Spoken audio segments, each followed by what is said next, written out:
All right, class. A lot of you did not come to the Google Meet that I had 4 different times this week to understand this assignment. So I'm making this video in hopes that you'll get it more correct, I guess.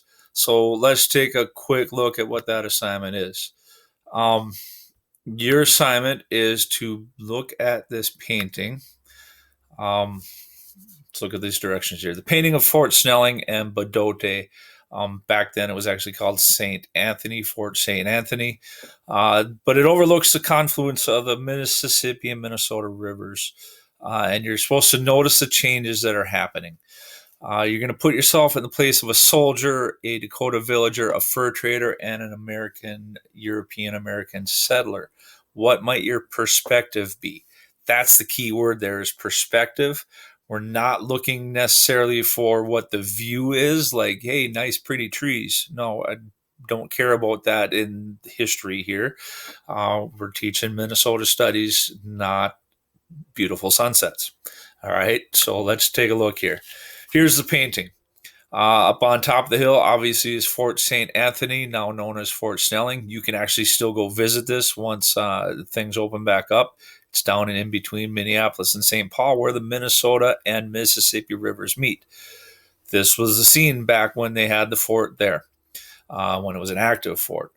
Um, you see down on the below the fort, there's a steamboat that would have had passengers, so either military people coming up or tourists or settlers moving in, uh, maybe some important fur trade people that were coming in. So rather than by canoe, they're going to come by a steamship now.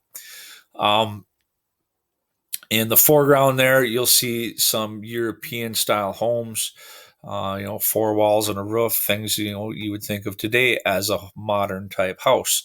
Right in the front, in the bottom of the picture, you can see a frame for a teepee and maybe one, can't quite tell, off to the side over there is another teepee. So Dakota are living in the area still. European Americans now are living in the area. Military are obviously in the area. This little building here is where Lawrence Taliver worked. You're going to learn about him coming up in future modules. He was an Indian agent. And then the foreground right here, this island, is Bdote, the place of origin for the Dakota. So moving on. First slide. Imagine you're a soldier stationed at Fort Snelling up on the hill. How might you view this scene? Again, he's not going to be sitting up there and kicking his feet up and saying, oh, what a nice view. We're so high above the river and I love the sunset over there.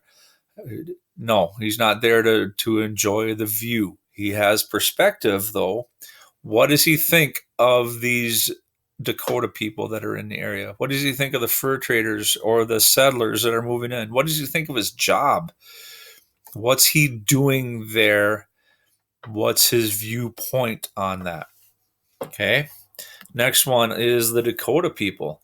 Their family have lived there for generations, thousands of years. The Dakota have been in Minnesota, and this place is sacred to them. A place of origin is like, if you think of those of you that are Christian or go to church and then maybe have heard of Adam and Eve in the Garden of Eden, well, this is sort of the Dakotas' Garden of Eden. It's their place of origin, a place where they were created in their religion.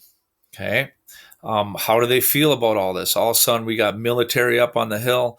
We got settlers moving into places that I've lived in forever. I've already been working with fur traders, but maybe that's changing too. So think about those perspectives. Next one are the fur traders, the voyageurs, people coming down, maybe the actual traders themselves or clerks or whoever's coming in.